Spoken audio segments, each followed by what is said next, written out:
Good morning students, how are you. कैसे हो बच्चों। तो हम डिस्कस करें जेईई मेन 12 अप्रैल का जो मॉर्निंग शिफ्ट का सॉल्यूशन।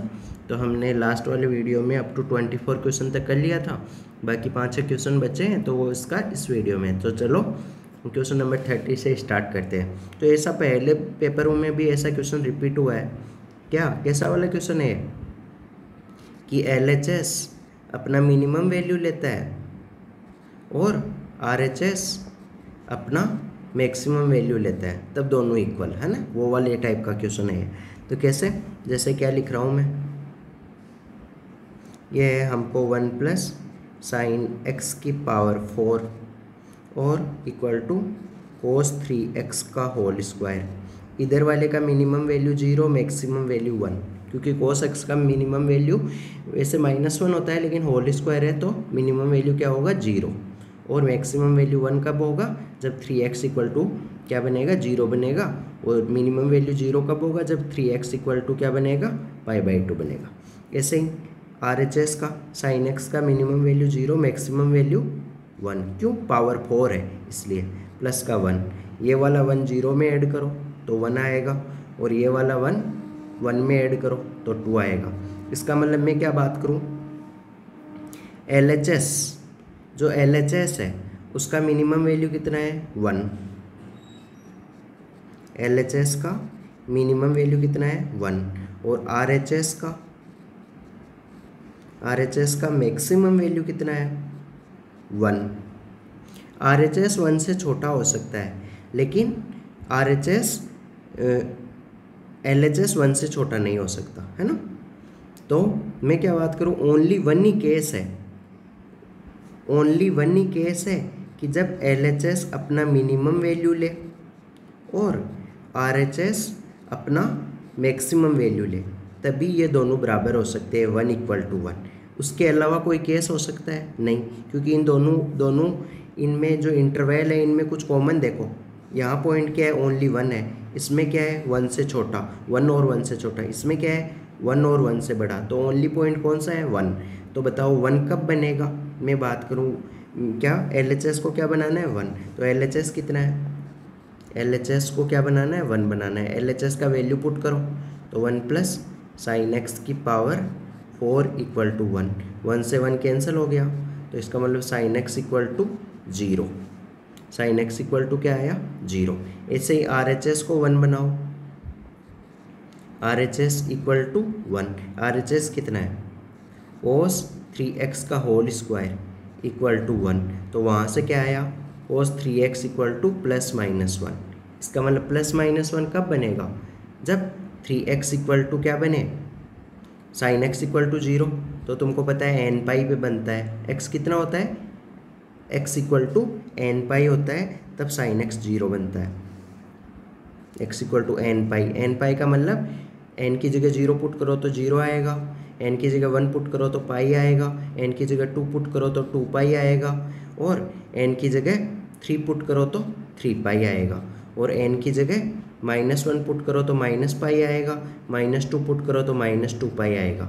अब तुम क्या चीज़ देख रहे हो कि ये 5π/2 कितना है, 2 का डिवाइड करो, 2π + π/2 है, तो इसका मतलब 3π तो इसके अंदर होगा ही नहीं, तो 3π वाला मैं कैंसिल कर देता हूँ। कौन कौन सा होगा, 0 होगा,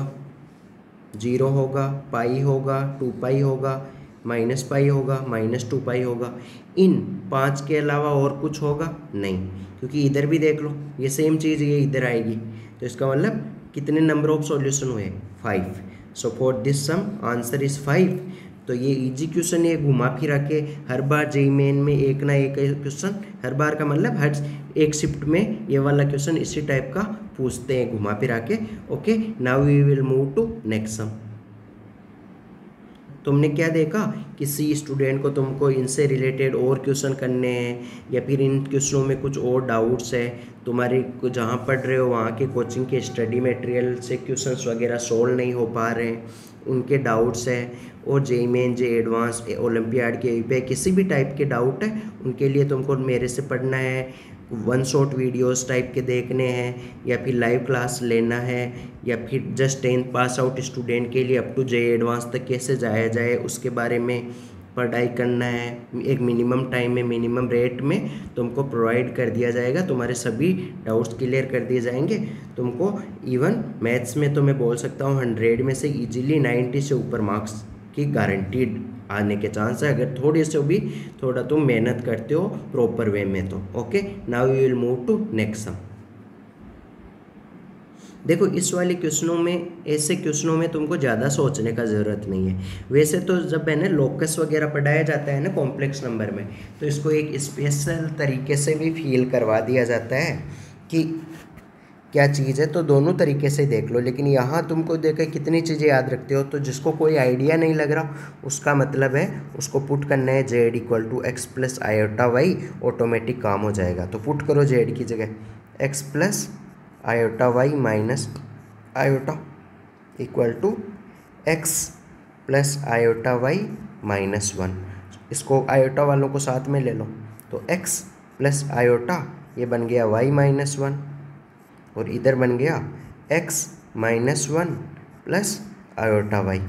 तो इधर का लेफ्ट हैंड साइड का क्या होगा, इसको लिख सकते हो root of X square plus mode का मतलब उसका मतलब मोड का मतलब मॉडुलस ऑफ कॉम्प्लेक्स नंबर। तो कैसे फाइंड करते हैं, रियल पार्ट का स्क्वायर एक्स का स्क्वायर प्लस आयोटा के साथ में क्या है उसका स्क्वायर, तो वाई माइनस 1 का स्क्वायर।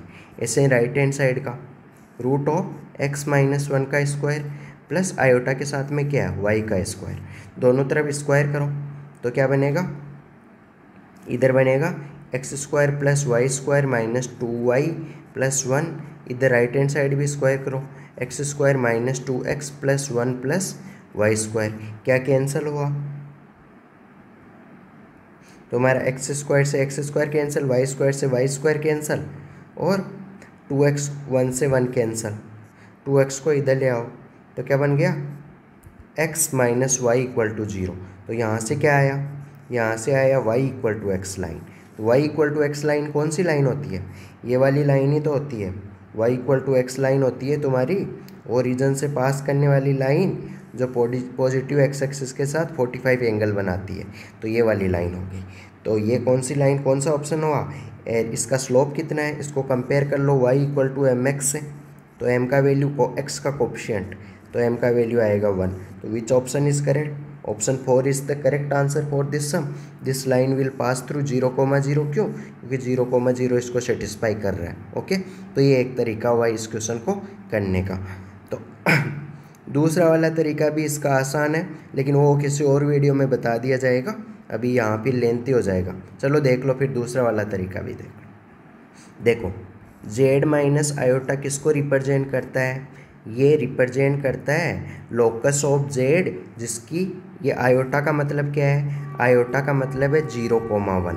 अगर मैं बात करूँ x प्लस आयोटा वाई, तो उसका मतलब क्या है x, वाई। तो इसमें मान सकते हो 0 प्लस आयोटा, तो x कोऑर्डिनेट तो 0 हो गया, और y कोऑर्डिनेट क्या हो गया 1। आयोटा के मल्टीप्लाई में क्या है, आयोटा के मल्टीप्लाई में 1 मान सकते हो, तो ये क्या पॉइंट हुआ 0,1। तो जेड माइनस आयोटा किसको रिप्रेजेंट करता है, ये रिप्रेजेंट करता है डिस्टेंस, लोकस में पढ़ाया जाता है distance of Z from 0,1 point से। ऐसे दूसरा चीज़ है जेड माइनस 1 का मोड, तो इसको लिख सकते हो जेड माइनस, इसको लिख सकते हो 1 प्लस 0i। तो ये 1 प्लस 0i कौन सा पॉइंट है, ये पॉइंट है 1,0। तो ये किसको रिप्रेजेंट करेगा, ये रिप्रेजेंट करेगा डिस्टेंस ऑफ जेड फ्रॉम 1,0। तो मैं बात करूँ, अगर सुनो, मैं बात करूँ तुम्हारे ये एक्स एक्सिस की, ये वाई एक्सिस की, 1,0 पॉइंट कहाँ है, ये वाला 1,0, और 0,1 पॉइंट कहाँ है, ये वाला 0,1 पॉइंट। इसका मतलब इन दोनों पॉइंट से सेम डिस्टेंस पे पॉइंट होना चाहिए, क्योंकि बीच में क्या है, इक्वल का साइन है। तो इसका मतलब 0,1 से भी सेम डिस्टेंस होना चाहिए और 1,0 से भी सेम डिस्टेंस होना चाहिए। तो मैं इस पॉइंट की बात करूं, अगर ओरिजिन की, तो ओरिजिन की इस वाले पॉइंट से डिस्टेंस कितना है 1, इधर भी डिस्टेंस कितना है 1। फिर थोड़ा मूव किया, उसका भी सेम होगा, फिर यहाँ आएगा इन सभी पॉइंट्स का, इस पॉइंट का भी डिस्टेंस देखो, ये वाला डिस्टेंस 1, ये वाला डिस्टेंस 1, आगे जाओगे उसका भी डिस्टेंस सेम होगा। तो ये वाली लाइन कौन सी वाली लाइन आएगी इन सभी पॉइंट्स को ज्वाइन करने वाली? ये वाली लाइन आएगी, a line which is passing through origin and making angle with positive X axis 45। तो इसका मतलब लाइन कौन सी होगी? y equal to X. तो ये हुआ दूसरे वाले मेथड से। ये वाला मेथड उतना समझ में नहीं आया तो पिछले वाले मेथड को पे फोकस कर सकते हो। ओके, समझ में कैसे नहीं आया तुमको? देखो ये था हमारा 1,0, ये क्या था 0,1। तो ये वाला पॉइंट 0,0 दोनों से इक्वी डिस्टेंस है, ये डिस्टेंस और ये डिस्टेंस दोनों सेम है। अगर यहाँ पॉइंट बात करूँ मैं 1,1 होगा, उसकी ये डिस्टेंस कितनी होगी 1 होगी, ये वाली डिस्टेंस कितनी होगी 1 होगी, दोनों को ज्वाइन करो तो ये वाली लाइन आएगी। ये वाली लाइन की इक्वेशन क्या होगी? y इक्वल टू एक्स निकाल सकते हो। 0,0 है एक तो पॉइंट, एक 1,1 है, तो y minus 0 upon x minus 0 line में पढ़ाया जाता है 1 माइनस 0 अपॉन 1 माइनस 0। तो लाइन की इक्वेशन क्या आएगी? y equal to X, line की equation. Okay, now we will move to next. इस वाले क्वेश्चन में क्या गिवन है? x 0 से 3/2 है, f of x root x है, g ऑफ x ये है, h ऑफ x ये है। तो फाई क्या फाइंड करना है? ओके, f o क्या फाइंड करना है? h o f, फिर ब्रैकेट बंद o g, फिर ब्रैकेट बंद, फिर x। तो जहाँ जहाँ o है ना वहाँ वहाँ ब्रैकेट डाल दो, जहाँ जहाँ ओ लिखा हुआ है वहाँ वहाँ ब्रैकेट डाल दो। तो यहाँ ब्रैकेट, यहाँ ब्रैकेट और यहाँ ब्रैकेट। तो ये क्या हो जाएगा? फिर ये वाला ब्रैकेट जितनी बार ओपन किया उतनी बार लास्ट में बंद भी कर दो। तो ये वाला क्या हो गया? H के अंदर F, F के अंदर G,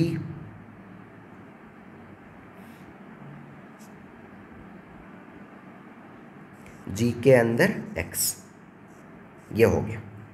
तो ये फाइंड करना है। तो वैल्यू पुट करो x की जगह, x की जगह क्या है? x की जगह देखो क्या पुट करना है? π/3। तो नीचे देखो क्वेश्चन में x की जगह π/3 पुट करना है।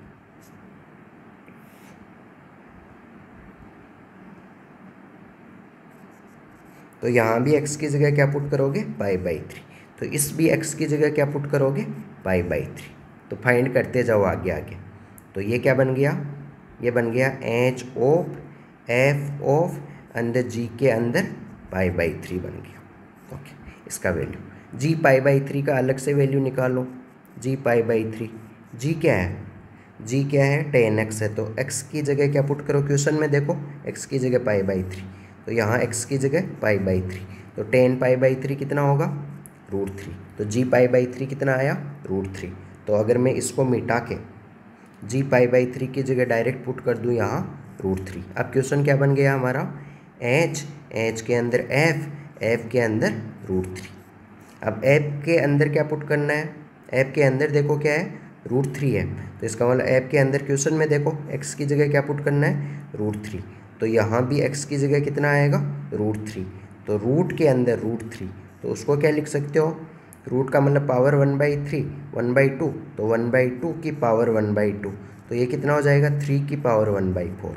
तो ये वाला वैल्यू कितना आएगा? इसकी जगह मैं मिटा के लिख दूँ इसकी जगह, तो h के अंदर 3 की पावर 1/4। अब h के अंदर क्या है? 3 की पावर 1/4। तो h के अंदर क्वेश्चन में देखो h के अंदर क्या पुट कर दो? 3 की पावर 1/4। तो पुट करो h के अंदर, तो ये क्या होगा? 1 माइनस x की जगह क्या पुट करोगे? 3 की पावर 1/4। तो क्या आएगा? 1 माइनस 3 की पावर 1/4 का स्क्वायर अपॉन 1 प्लस 3 की पावर 1/4 का स्क्वायर। बस ऐसे ही प्रोसीड करना है। तो ये चीज़ क्या बन गया? ये चीज़ बन गया 1 minus √3 upon 1 plus √3।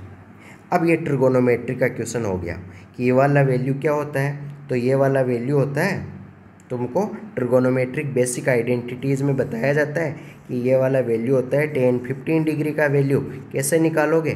tan 45 minus 30, 45 को मान लोगे 45 को मान लोगे a, 30 को मान लोगे b। tan a minus b का फॉर्मूला लगाओगे कौन सा? tan a minus tan b upon 1 plus 10A into 10B। ये फॉर्मूला लगाओगे तो 15 डिग्री का वैल्यू आ जाएगा। वो कितना आएगा, ये वाला वैल्यू। अब 15 डिग्री को रेडियन में बदलो। रेडियन में कैसे बदलते हैं, नीचे देखो 15 डिग्री को मल्टीप्लाई करेंगे π/180 से, तो 5 से कट करो,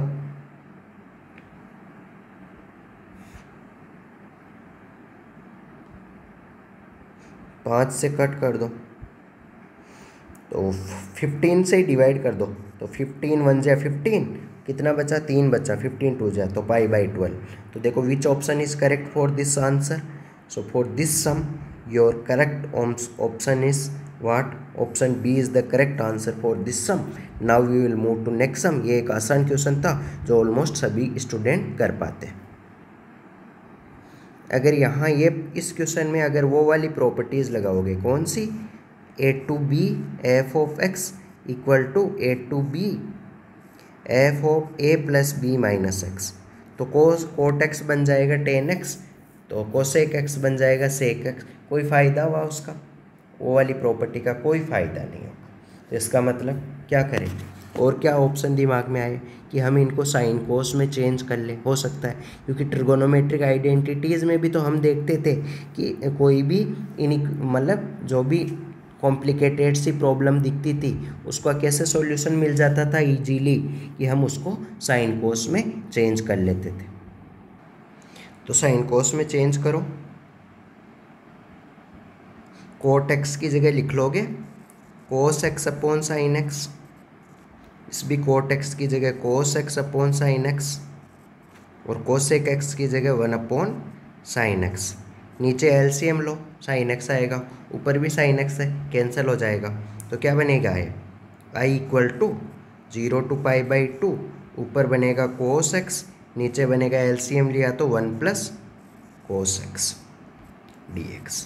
अब क्या ऐड करो, 1 ऐड कर दो, 1 सब्ट्रैक्ट कर दो, क्योंकि नीचे वाले को कैंसिल करने का कोशिश करते हैं हम। तो इसमें ऊपर 1 ऐड करो और 1 सब्ट्रैक्ट करो, अलग अलग डिवाइड कर दो। किसके नीचे, ये ऊपर 1 + कोस एक्स दिख रहा है ना, इसके नीचे वाले 1 + कोस एक्स को अलग से डिवाइड कर दो, और ये जो -1 दिख रहा है उसके नीचे अलग से डिवाइड कर दो। तो क्या बन जाएगा ये 0 to π/2, 1 + कोस एक्स के नीचे अलग से नीचे वाले को डिवाइड किया 1 + कोस एक्स को, और जो ये -1 है उसके नीचे अलग से डिवाइड किया 1 + कोस एक्स को। ओके, अब क्या करो इसको, ये 1 + कोस एक्स से 1 + कोस एक्स कैंसिल हो गया, तो यहाँ बचेगा 1 और dx। तो ये 1 का इंटीग्रेशन x का लिमिट लगाओ 0 से π/2, तो यहाँ तो आया π/2। अब माइनस ये 1 + कोस एक्स का, ये 1 + कोस एक्स का ट्रिगोनोमेट्रिक फॉर्मूला लगा दो या रेशनलाइजेशन कर लो, एक ही बात है, तुमको जैसा अच्छा लग रहा है वैसा कर लो। तो 1 + कोस एक्स का फॉर्मूला होता है 1/2 cos² x, तो वो हो जाएगा 1/2 cos² x को ऊपर भेज दो, तो sec² x/2 dx, ये 0 to π/2। तो ये क्या बनेगा π/2 माइनस ये 1/2, ऐसा क्या था, sec² x/2 का इंटीग्रेशन होगा tan x/2 और लिमिट लगेगा 0 से π/2, और ये अंदर जाके 1/2 का भी x/2 का भी करेंगे डिफ्रेंशिएशन, वो 1/2 आएगा, वो नीचे होगा 1/2। अलग से करना, तुमको ये मेथड सही नहीं लग रहा तो तुम x/2 को t मान के फिर वैसे करना, है ना। और वैसे में डायरेक्ट कंसेप्ट क्या होता है कि x अंदर जाके क्या करते हैं, यहाँ x/2 है उसका डिफ्रेंशिएशन करेंगे 1/2, और वो इंटीग्रेशन में क्या आता है, नीचे आता है, तो ये नीचे आ गया 1/2, ये 1/2 से ये 1/2 कैंसिल हो गया। लिमिट पुट करो तो क्या आया π/2 10 ये लिमिट पुट करो तो 10 π/4 बनेगा, 10 π/4 होता है 1। ओके, अब क्या कॉमन ले लो तुम, एलसीएम ले लो, तो एलसीएम लो तो 1/2 बाहर हो जाएगा, अंदर बचेगा π-2, ये π-2। तो इसको कंपेयर करो ओरिजिनल क्वेश्चन से, तो ओरिजिनल क्वेश्चन में कंडीशन क्या गिवन है, ओरिजिनल क्वेश्चन में कंडीशन गिवन है m π + n, तो देखने से पता लग रहा है कि m का वैल्यू कितना है 1/2 और n का वैल्यू कितना है -2, है ना। क्योंकि पाई के साथ में प्लस में कितना है एन है, तो पाई के साथ में यहाँ कितना है -2, तो एन का वैल्यू -2 और एम जो मल्टीप्लाई में है वो कितना है 1/2। अब हमको क्या पूछा है, एम इंटू एन पूछा है, एम कितना आया 1/2, एन कितना आया -2, 2 से 2 कैंसिल हो गया, आंसर कितना आया, your answer is -1। Option 3 is the correct answer for this sum. Now we will move to next sum. ये थोड़ा सा लेंथी हो सकता है क्वेश्चन, इसलिए थोड़ा जल्दी जल्दी देख लो, छोटा लिख रहा हूँ मैं। एक तो पैराबोला है y² = 4x, ओके, और एक स्ट्रेट लाइन है x + y = 1। तो वो वाली स्ट्रेट लाइन में ब्लैक कलर से बना दे रहा हूँ ये,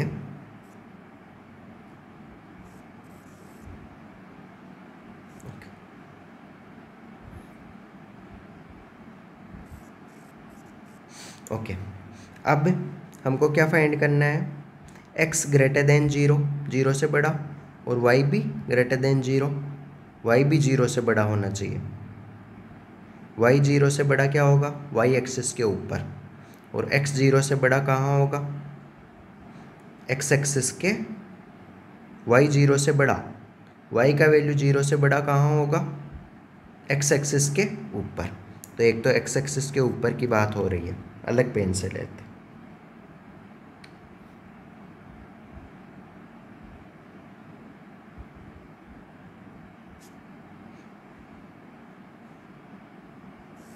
तो एक तो क्या हो रही है, x एक्सिस के,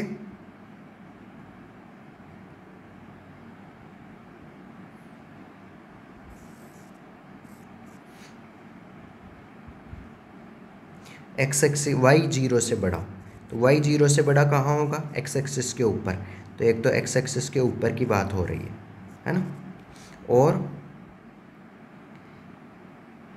एक y² < 4x, इसका डायग्राम बनाना बताया था मैंने तुमको, बार बार नहीं बता रहा, पहले के वीडियो में भी ऐसे क्वेश्चन आए हैं। तो इसका मतलब पैराबोला के अंदर कोई पॉइंट लोगे 1,0 वो इसको सेटिस्फाई करेगा, लेकिन पैराबोला के बाहर कोई पॉइंट लोगे जैसे 0,1 वो इसको सेटिस्फाई नहीं करेगा। इसका मतलब कौन सा वाला जो सेटिस्फाई करेगा वो वाला रीजन आएगा। तो कौन सा वाला रीजन आएगा, पैराबोला के अंदर वाला।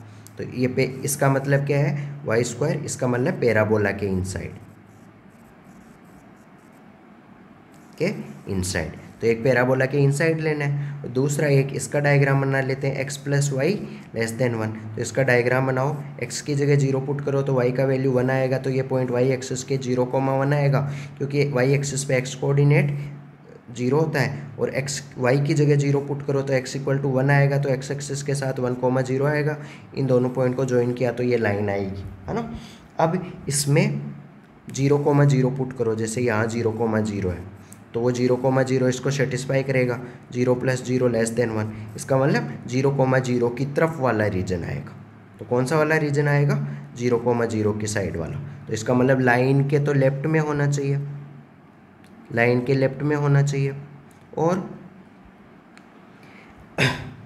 पैराबोला के अंदर होना चाहिए, पैराबोला के अंदर होना चाहिए, और y > 0 का मतलब y कोऑर्डिनेट 0 से बड़ा। तो y कोऑर्डिनेट 0 से बड़ा कब आएगा, जब पॉइंट, सभी पॉइंट्स क्या होंगे, x एक्सिस के ऊपर होंगे। जैसे ये पॉइंट हुआ तुम्हारा 1,1, ये पॉइंट हुआ 8,5, है ना।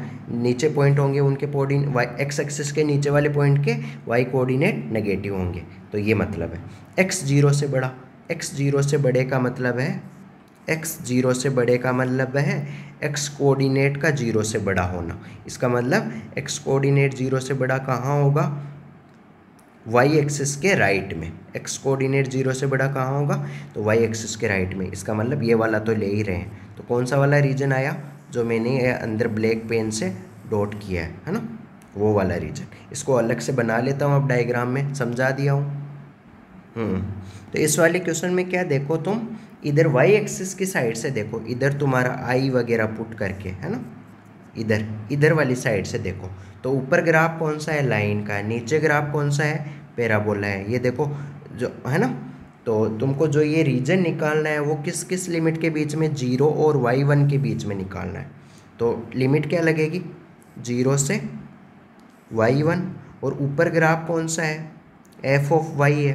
तो f(y) माइनस नीचे ग्राफ कौन सा है, नीचे देखो ये वाला कलर वाला है ना, ये वाला कलर वाला, तो वो वाला कलर वाला नीचे देखो कौन सा है, जी ऑफ वाई है, तो f of y minus g of y d Y.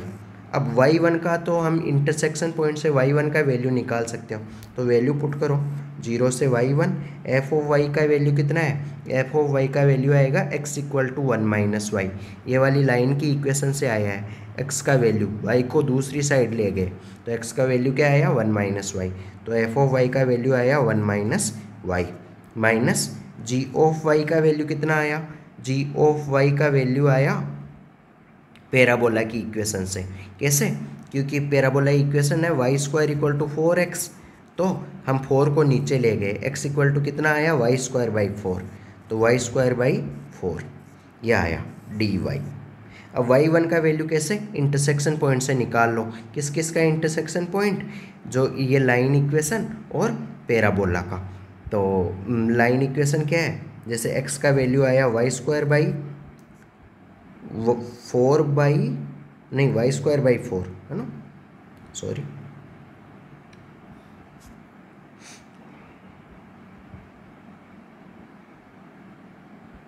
वो बनेगा वाई स्क्वायर बाई 4, और लाइन की इक्वेशन में y का वैल्यू x का वैल्यू कितना आया था 1 माइनस वाई आया था, दोनों को इक्वल करो तो यहाँ से मिलेगा तुमको y square plus 4y equal to 4, इधर भी 4 ऐड करो और दूसरी साइड भी 4 ऐड करो, तो इधर 4 ऐड किया इधर भी 4 ऐड किया, तो ये बन गया y प्लस 2 का होल स्क्वायर। तो हमने क्या देखा, हाँ ये इक्वल टू कितना आ गया 8, तो यहाँ से y का वैल्यू कितना आया, y का वैल्यू आया 2√2 माइनस 2 है ना, माइनस 2√2 क्यों नहीं लिया, क्योंकि ये फिर वो y का वैल्यू नेगेटिव बन जाएगा, तो 2√2 माइनस 2 आया ये, तो ये y1 की जगह वैल्यू पुट कर दो, क्या 2√2 माइनस 2, ये वैल्यू पुट करके सिंप्लीफाई करो इसको, फिर देखो कि क्या आंसर आता है। Okay, let me check which option is correct.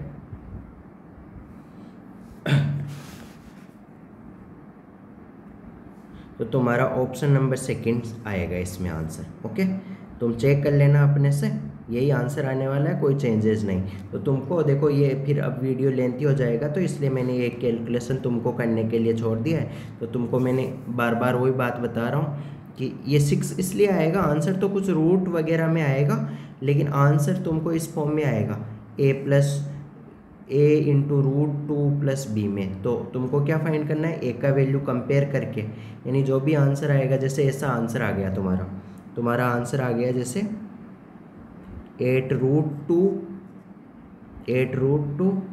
और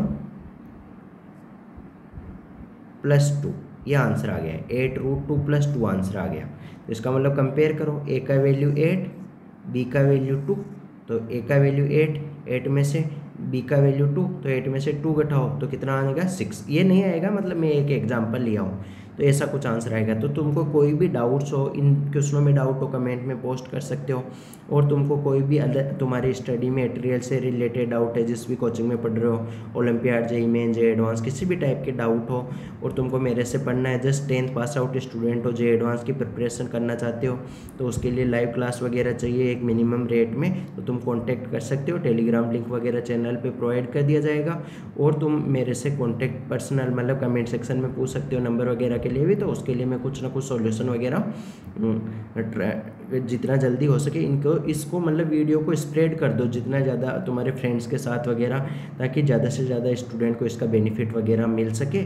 okay, thank you, God bless you, hope you will do good. I have 5 year FIITJEE teaching experience and बहुत सारे स्टूडेंट है, इवन एक स्टूडेंट को 315 जेईई एडवांस में rank आया था, है ना, 315, और अंडर 100 वाले स्टूडेंट के मैंने डाउट्स वगैरह क्लियर किए हैं। अभी जस्ट चैनल स्टार्टेड है, धीरे धीरे सब मेंस एडवांस वेरियस टाइप के पेपर्स वगैरह सबके सॉल्यूशन वगैरह चैनल पे डाल दूंगा, तुम उनका बेनिफिट ले सकते हो। और तुमको स्टडी मटेरियल और वन शॉट टाइप वीडियो, ये क्वेश्चन तुमसे अपने से बने, उसके लिए कोई हेल्प वगैरह चाहिए तो उसके लिए तुम कॉन्टेक्ट करके क्लासेस, डाउट क्लासेस वगैरह लगवा सकते हो। और वो तुम्हारी गूगल मीट व जूम के थ्रू, तुम्हारा इसी के थ्रू कोई नेटवर्क वगैरह कोई इश्यू नहीं होगा। मैंने जो फाइबर कनेक्शन वगैरह ले रखा है तो कोई भी नेटवर्क वाला इश्यू नहीं आएगा। Okay, thank you, God bless you, we will meet. हमने ये 12 अप्रैल का मॉर्निंग शिफ्ट का पेपर कंप्लीट कर लिया, अब इवनिंग शिफ्ट वाला पेपर स्टार्ट करेंगे। Okay, thank you, God bless you.